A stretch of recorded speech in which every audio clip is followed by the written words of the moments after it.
A razão pela qual a Igreja Batista Central existe é para nós conhecermos a Deus e fazermos conhecido o nome de Deus em toda Campo Grande.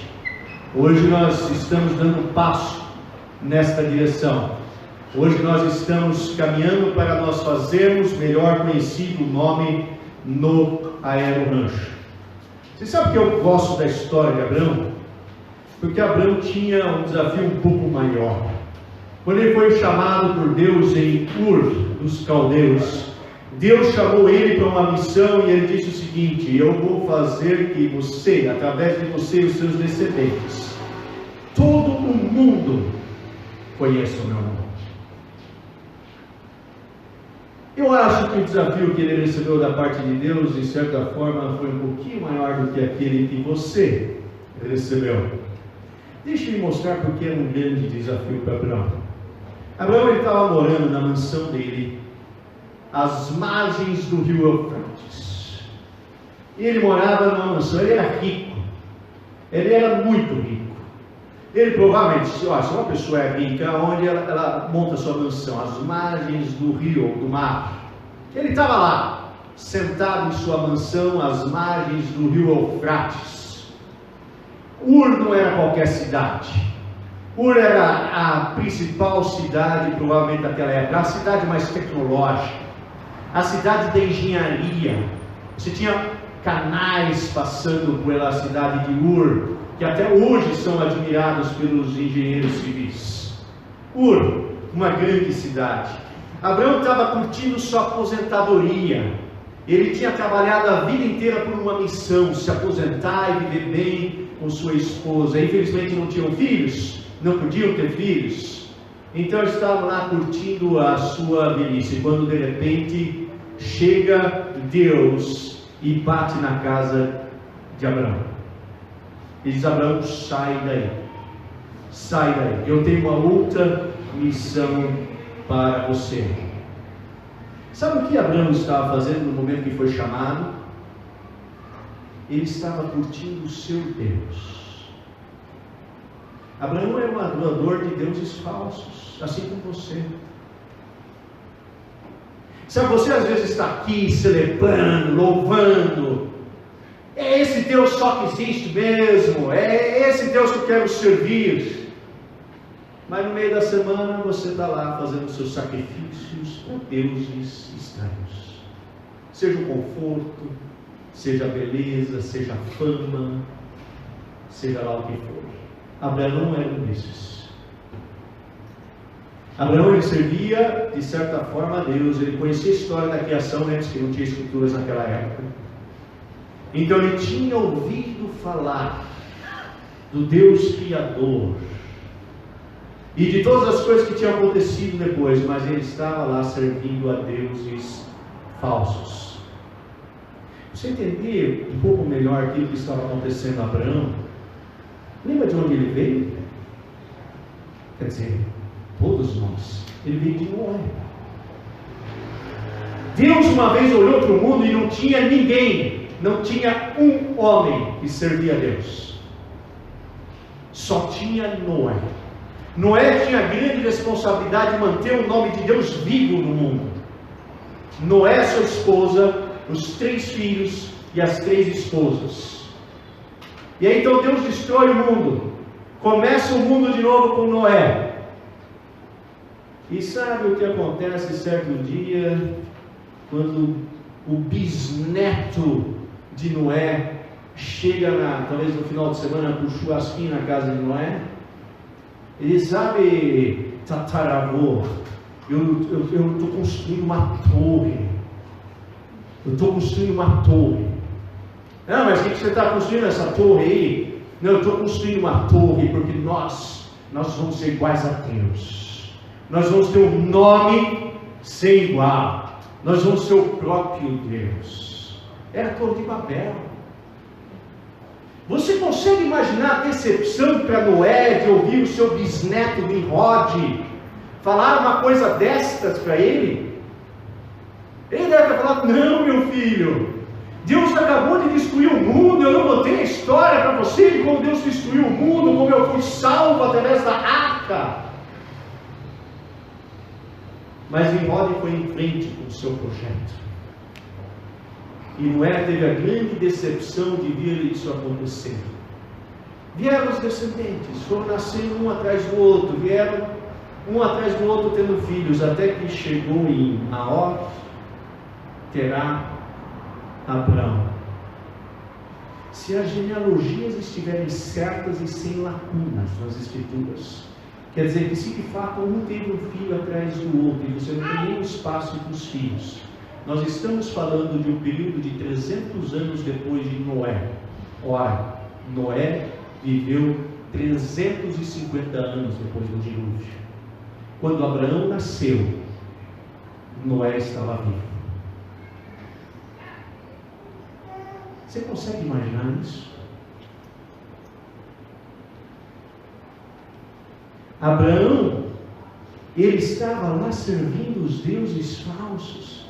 Imagine se Noé, de repente, se isso for verdade, se Noé estava lá, ainda de alguma forma tentando influenciar as pessoas. Imagina a decepção de ver que um de seus descendentes, na verdade não só um, mas todos eles, ninguém, não tinha uma alma viva neste mundo. Deus podia acabar de novo com o mundo. É quando Deus chega na casa de Abraão e diz: sai daí, já deu, basta. Venha adorar, como nós cantamos, o Senhor, o meu, eu, o Deus verdadeiro. E Abraão saiu. Abraão saiu. Você imagina uma coisa agora?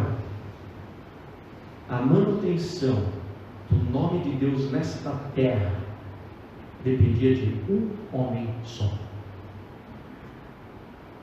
Se este homem não saísse, acabou o nome de Deus na terra. Não tinha. Quem? Se a manutenção do nome de Deus neste mundo dependesse só de você, se você fosse a única alma viva neste mundo que conhecesse o Deus verdadeiro, o nome de Deus iria continuar existindo ou não? Hoje nós estaríamos aqui reunidos ou não? Em 1000 anos estariam pessoas reunidas aqui hoje ou não? É muito fácil saber disso. Quantas pessoas hoje estão aqui sentadas por causa de você? Quantas? Ah, meu filho, eu temo que você não seja igual a Abraão. Você está curtindo e muito os seus deuses. Está curtindo demais os seus deuses. Você está fazendo uma brincadeira hoje aqui.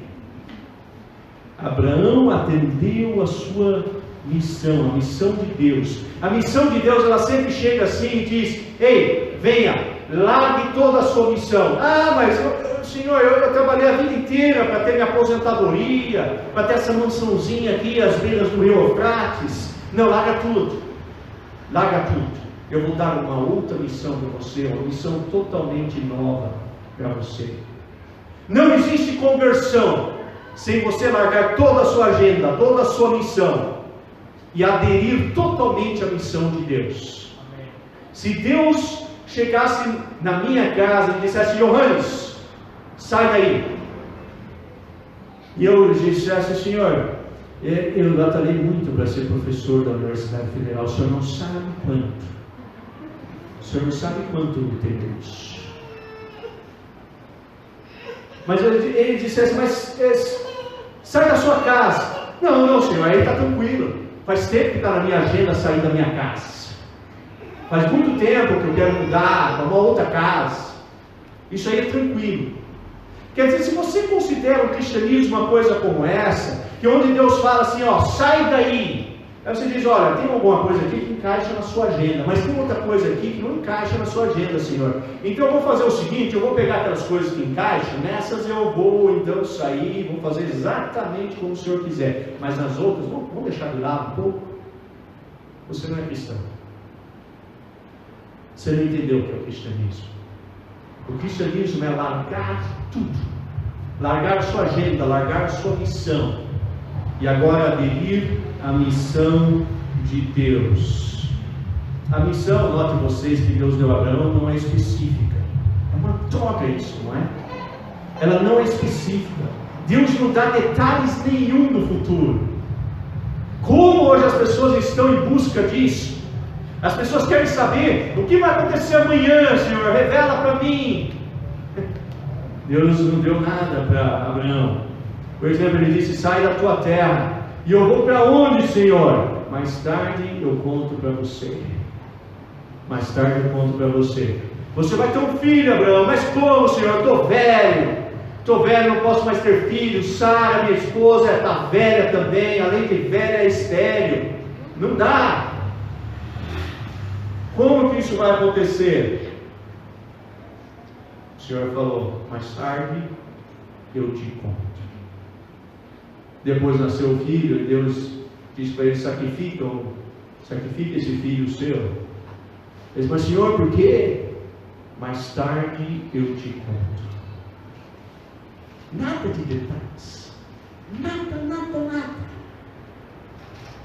Você só de fato adere à missão de Deus quando Deus não conta absolutamente nada acerca do seu futuro. Mas você está lá. Você está lá e diz: eu estou aí.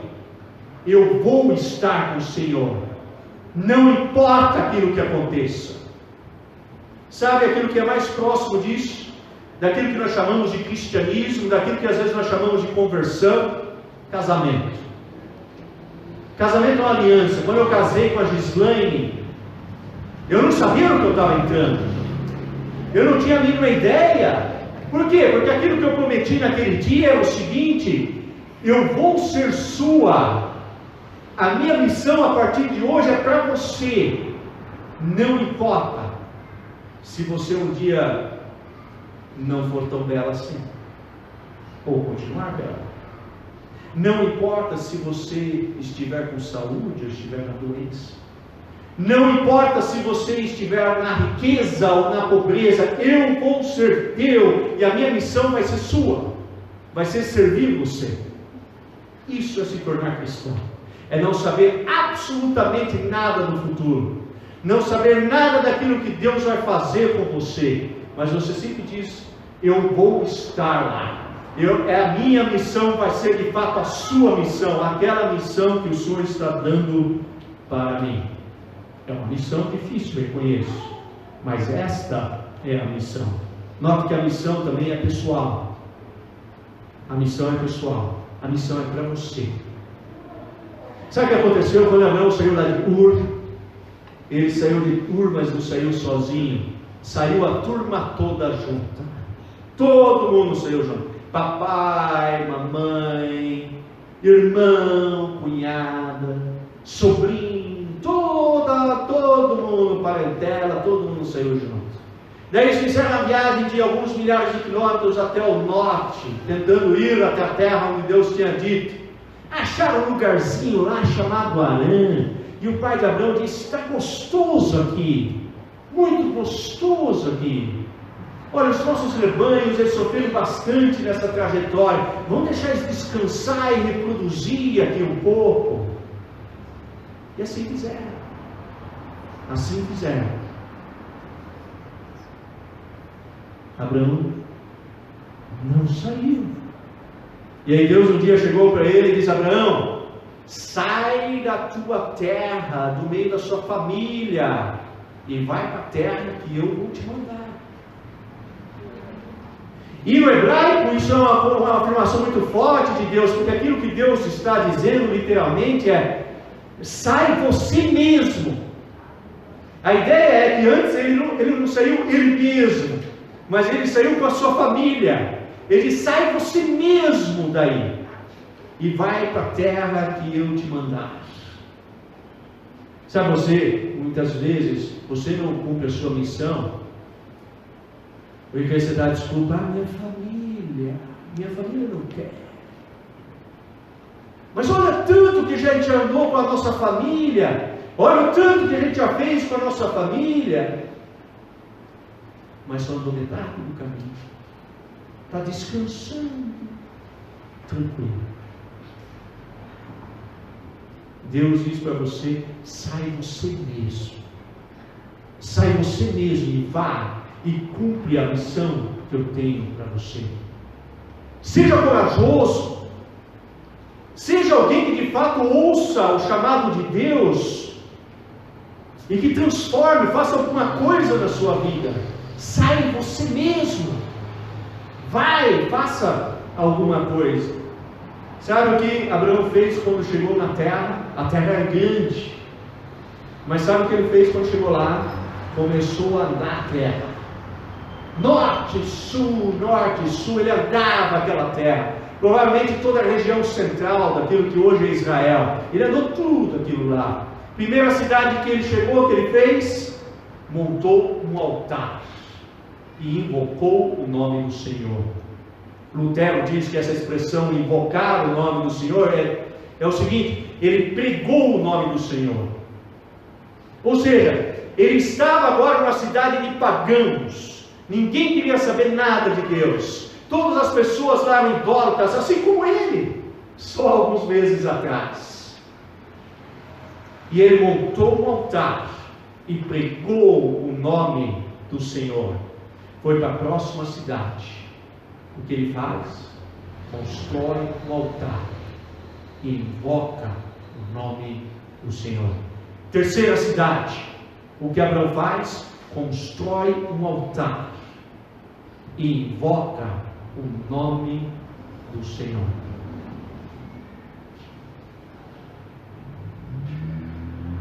Aquele que tinha uma mansão, que agora morava em tendas temporárias, a única coisa que ele deixava para a próxima geração eram aqueles altares. Nada mais. Só aqueles altares.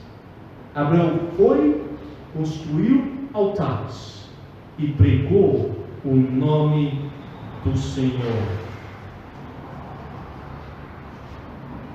O que você vai deixar? Sabe, é muito legal nós termos um prédio. É bacana mesmo. É gostoso, é belo. Mas se isso aqui não foi um altar, não vamos deixar. Nós estamos, segundo Peterson, no terceiro altar. Pouco. Muito pouco. Espero que nós possamos deixar 100 desses, 500 desses, milhares desses altares construídos quando nós partirmos. Que não tenhamos nenhuma mansão, mas que tenhamos 500 altares em Campo Grande. Esta é a nossa missão. É por isso que nós existimos.